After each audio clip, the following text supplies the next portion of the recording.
So when you start to think about this idea of securing digital assets, you said that basically that's the whole point of crypto is this idea of self-sovereignty.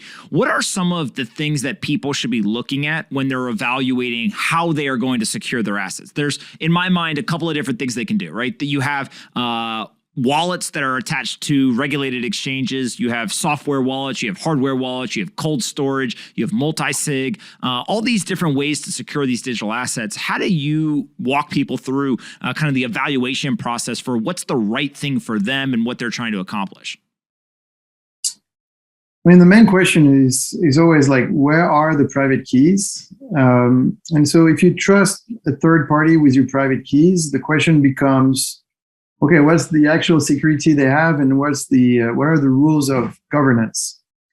But sometimes the keys are secure, like they are in a ledger, and you trust your keys to a certain company. The keys will be eventually secure because they're either in an OS or which is often the case, or in an HSM, hardware security module, so secure servers where you can put private keys. The question is not so much the security of the private keys, it's more the question of the governance, like who has access to the keys, etc. And so you've seen in the horror stories that the market has had in the past, it's usually the question of who has access to those keys. And sometimes you see, people disappearing and suddenly no one has access to the funds anymore. And so that's fundamentally a governance issue.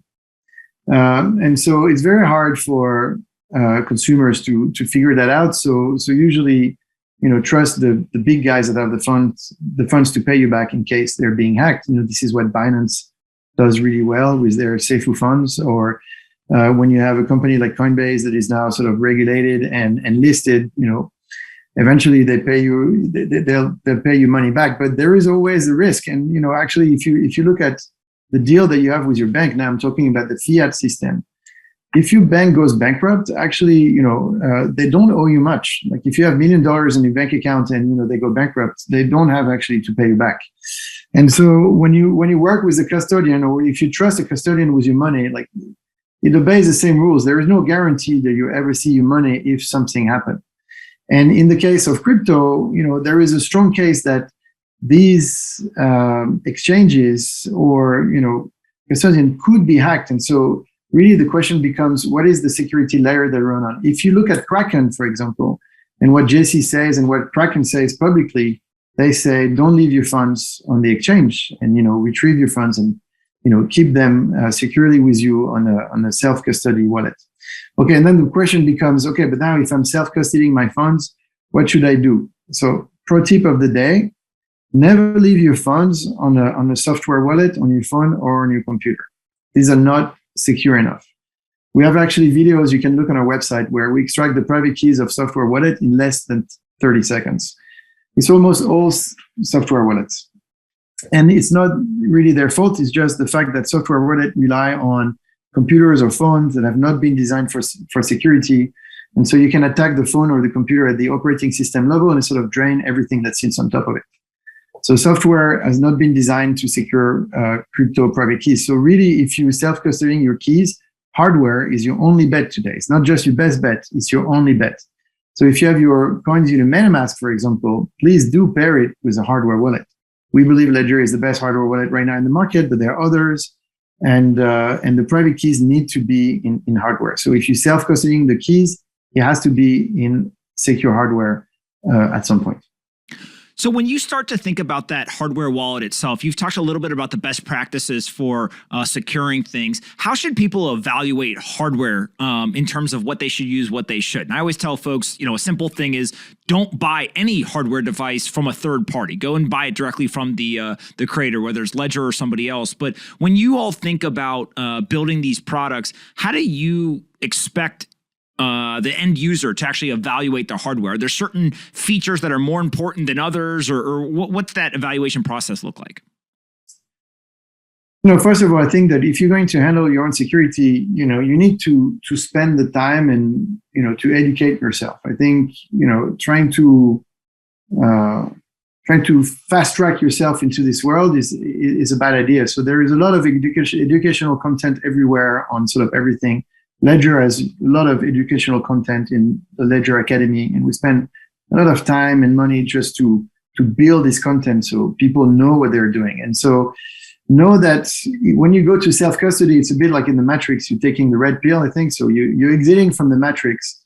And so suddenly you need to sort of forget everything you think you know and, learn this new world. And, taking care of your own security and taking care of like digital assets is actually something very new. So you should be very mindful of what you're doing next. In Web 2, you download an app and you say, yes, we were all done this. It's like you say yes to everything, you don't read the fine prints, and then you move on. I think you shouldn't be careless with Web 3 and with crypto in general. Like you should really pay attention to what you do, because sometimes, mistakes, nobody's going to fix that mistake for you, right? Because suddenly you're in charge of your own funds. And then when it comes to choosing a hardware wallet, I mean, there are a bunch of YouTubers, there are a bunch of reviews. So again, it's back to the education process.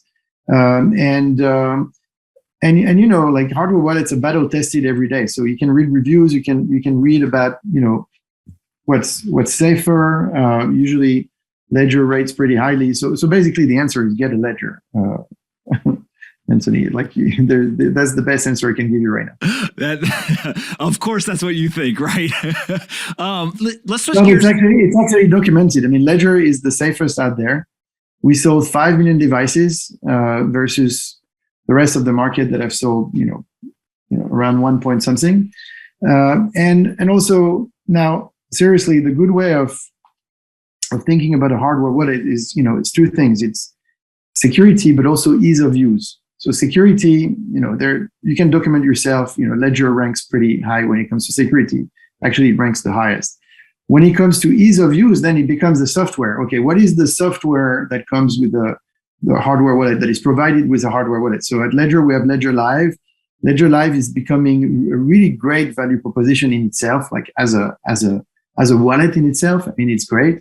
And so you need to look at that. You need to look at other software and make your decision. And then you need to look at also compatibility. So, your hardware wallet can link to Ledger Live, sure, but okay, what can you link to as well? So typically, your Ledger wallet is compatible with your Coinbase wallet. It's compatible with a bunch of wallets that are out there. So I think these are the three things I would check. Security of the wallet, the software that comes with the wallet, and then the compatibility of your hardware wallet with other software services. And I think on these three things, Ledger ranks number one right now, which is why I say get a Ledger. Hey you, did you like this video? Great, we make 5 of them a day and post them here on this channel. Make sure you're subscribed, like the video, and see you next time.